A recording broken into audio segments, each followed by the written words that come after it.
Oke guys, kembali lagi di channel Surabi Hanet. Kali ini kami akan menceritakan tentang naga kembar dari Toman. Sebenarnya naga kembar dari Toman itu adalah julukan untuk si Draken dan si Mitsuya. Jadi jangan banyak bacot lagi, kita langsung saja mulai.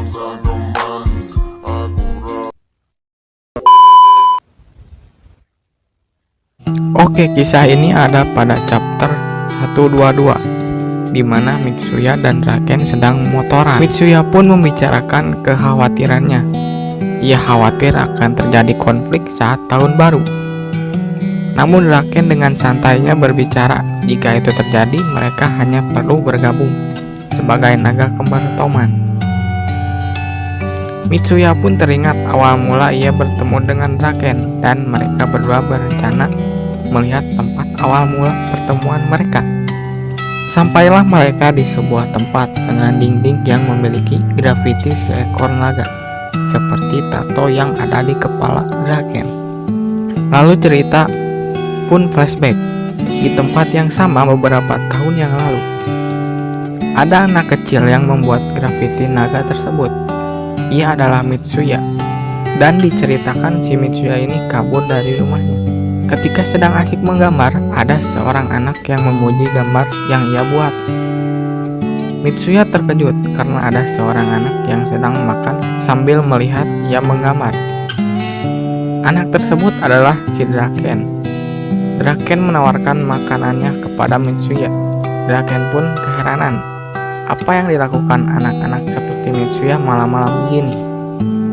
Apa dia tidak punya orang tua? Selagi asik mengobrol, ternyata Mitsuya menghabiskan makanan si Draken karena ia belum makan dari pagi. Draken pun mengambil logo naga Mitsuya sebagai bayaran untuk makanannya. Ia pun mengajak Mitsuya main ke rumahnya, dan begitu terkejutnya Mitsuya ketika mengetahui si Draken ini tinggal di tempat prostitusi yang di dalamnya banyak tante-tante bondon. Draken dan Mitsuya pun bermain poker bersama tante-tante bondon. Draken pun berkata ia mendapat uang sakunya dengan cara memijat tante bondon yang sudah bermain hardcore selama 1 jam, lalu ia pun diberi upah. Ketika asik bermain, Mitsuya memberitahu Draken bahwa ia beruntung bisa tinggal bersama para tante bondon karena orang tua Mitsuya selalu sibuk dan setelah pulang sekolah ia harus mengurus kedua adiknya. Draken pun bilang ke tante-tantenya bahwa Mitsuya ini kabur dari rumah dan tante-tante itu menenangkan Mitsuya. Namun ada satu tante yang malah menendang wajah Mitsuya dan menyuruhnya untuk pulang. Scan pun langsung berpindah ke jalan di mana Draken dan Mitsuya sedang berjalan. Si Draken dengan jurus ceramah yang ia pelajari dari Naruto langsung menceramahi si Mitsuya sampai ia pun berencana akan pulang ke rumahnya.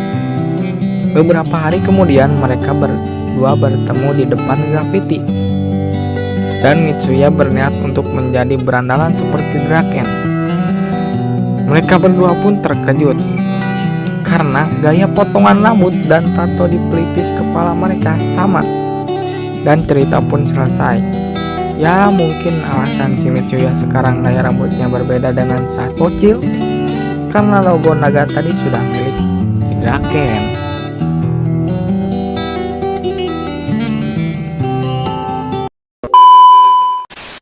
Oke, sekian dulu video dari saya guys. Mohon maaf jika penjelasan cerita saya kurang. Oke, jika kalian suka dengan channel ini, boleh di subscribe agar channel ini bisa berkembang. Kalau tidak ya tidak apa-apa. Semoga kita bisa bertemu di video selanjutnya.